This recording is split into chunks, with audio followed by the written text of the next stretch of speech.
السلام علیکم دوستو علامہ اقبال اور عطیہ فیضی، ان کے حوالے سے عام طور پر مختلف آراء دی جاتی ہیں کچھ لوگ کے نزدیک۔ کیا وہ ان کی دوست تھیں یا ان کی محبوبہ؟ یہ ایک ایسا سوال ہے جس کے حوالے سے مختلف آراء بھی دی جاتی ہیں، اور کچھ لوگوں کا یہ کہنا ہے کہ انہوں نے علامہ اقبال کو دھوکہ دیا کیونکہ اقبال ان سے شادی کرنا چاہتے تھے، لیکن انہوں نے علامہ اقبال کو دھوکہ دیا، بے وفائی کی اور بعد میں ایک یہودی شخص سے شادی کر لی۔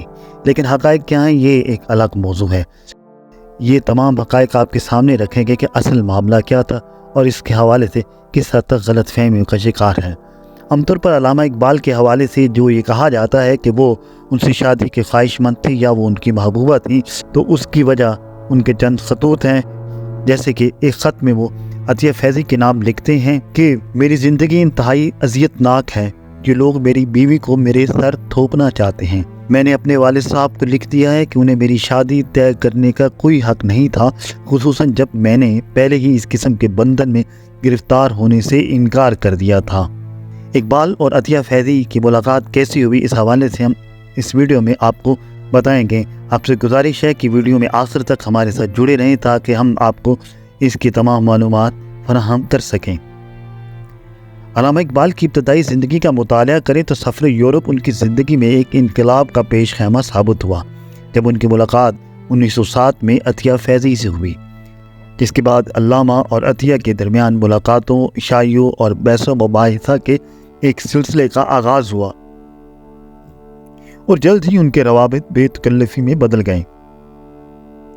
کہا جاتا ہے کہ علامہ اقبال ان سے شادی کے خواہش مند تھے۔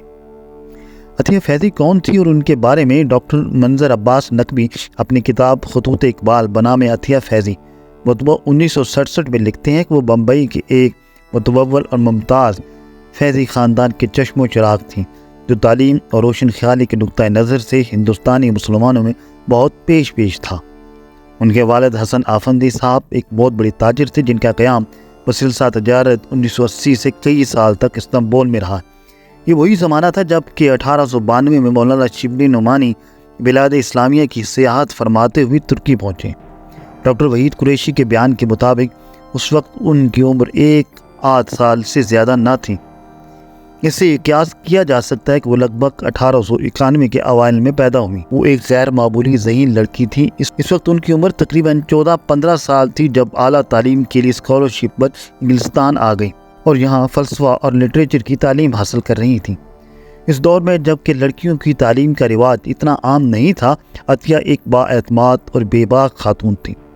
اقبال سے پہلی ملاقات اپریل 1907 میں مس بیگ کے گھر پر ایک دعوت پر ہوئی، جو بذات خود مس بیگ نے ان کی ملاقات کے لیے ترتیب دی تھی۔ اقبال عطیہ سے پہلی ملاقات میں ہی ان کی ذہانت کے دل دادا ہو گئے، جس کے کچھ روز بعد اقبال نے ان کو ڈنر پر ایک لندن کے ریسٹوران میں مدعو کیا، ساتھ میں اپنے جرمن دوستوں کو بھی دعوت دی، جس پر عطیہ بہت متاثر ہوئی اور اقبال کو چائے کی دعوت دے ڈالی۔ گویا ملاقاتوں کو یہ سلسلہ جاری رہا۔ غرض اقبال کے اپنے تحقیقی مقالہ میں بھی عطیہ بیگم کی مشاورت شامل ہے، جس کے لیے علامہ اقبال نے 27 جون 1907 کو مس شولی کے گھر عطیہ کو مدعو کیا اور خاص طور پر ہندوستانی کھانوں کا اہتمام کیا۔ اس موقع پر اقبال نے ان کو بتایا کہ وہ خود ہندوستانی کھانے بنا سکتے ہیں۔ غرض اقبال نے اس وقت ان کو اپنا پورا مقالہ پڑھ کر سنایا اور عطیہ بیگم نے اپنی آراء دی، جو اقبال نے الگ کاغذ پر نوٹ کی۔ اس سے ظاہر ہوتا ہے کہ عطیہ واقعی بہت غیر معمولی ذہانت کی حامل تھی اور اقبال جیسے شخص بھی ان کے مداح تھے۔ اقبال اور ان کی رفاقت اس نہج پر پہنچ گئی کہ دوست اور محبوبہ کا فرق کرنا مشکل لگتا ہے، جیسا کہ اقبال ایک خط میں لکھتے ہیں کہ آپ جانتی ہیں کہ میں آپ سے کوئی بات راز نہیں رکھتا، میرا ایمان ہے کہ ایسا کرنا گناہ ہے۔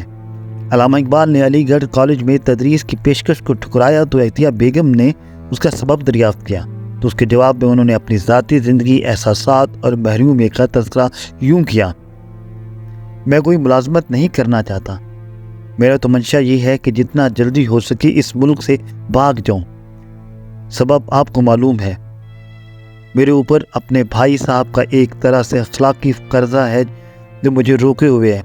میری زندگی انتہائی اذیت ناک ہے، یہ لوگ میری بیوی کو میرے سر تھوپنا چاہتے ہیں۔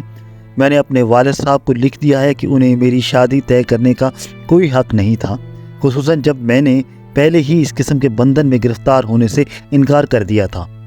میں اس کی کفالت پر آمادہ ہوں، لیکن اس بات کے لیے بالکل تیار نہیں کہ اس کو ساتھ رکھ کر اپنی زندگی عذاب بنا لوں۔ ایک انسان ہونے کے ناطے مجھے بھی خوش رہنے کا حق حاصل ہے۔ اگر سماج یا قدرت مجھے یہ حق دینے سے انکار کرتی ہے تو میں دونوں کا باغی ہوں۔ اب صرف ایک ہی راہ باقی ہے کہ یا تو میں ہمیشہ کے لیے اس بدبخت ملک سے چلا جاؤں یا شراب میں پناہ لوں، جس سے خودکشی قدرے آسان ہو جاتی ہے۔ آخر میں لکھتے ہیں کہ مجھے معاف کرنا ہمدردی کا طالب نہیں، صرف یہ چاہتا ہوں کہ اپنے دل کا بوجھ ہلکا کر لوں۔ آپ کو میرے بارے میں سب معلوم ہے، اس لیے اپنے جذبات کے اظہار کی جرت کیے۔ یہ رات کی بات ہے، براہ کرم کسی سے نہ کہیے۔ ملک واپسی کے کچھ عرصہ بعد علامہ اقبال کی شادی ہو گئی اور عطیہ بیگم نے سیم الراحمین سے شادی کر لی، جو بعد میں مسلمان ہو گئے اور رحمین فیضی کے نام سے مشہور ہوئے۔ ان کی یہ خط و کتابت 1912 کے بعد منقطع ہو گئی۔ تقریباً 20 سال بعد اقبال سے لاہور میں عطیہ کی ملاقات ہوئی۔ عطیہ اور اقبال کے خطوط سے پتہ چلتا ہے کہ انہوں نے اقبال کو اپنے مشورے اور آراء سے آگاہ رکھا۔ بعدازاں یہ خطوط 1947 میں شائع ہوئے، جس میں اقبال کی زندگی کا ایک باب محققین کی نظر میں آ گیا، جس سے اقبال کی شاعری کو سمجھنا اور بھی آسان ہو گیا۔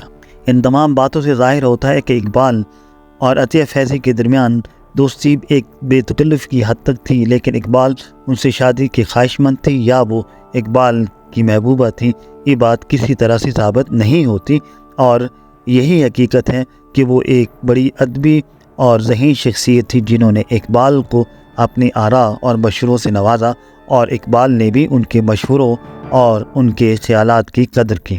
دوستو، آپ کو یہ ویڈیو کیسی لگی؟ اس حوالے سے اپنی آراء کمنٹ سیکشن میں ضرور بتائیے گا۔ تو اگلی ویڈیو میں ملاقات ہوگی۔ اللہ حافظ۔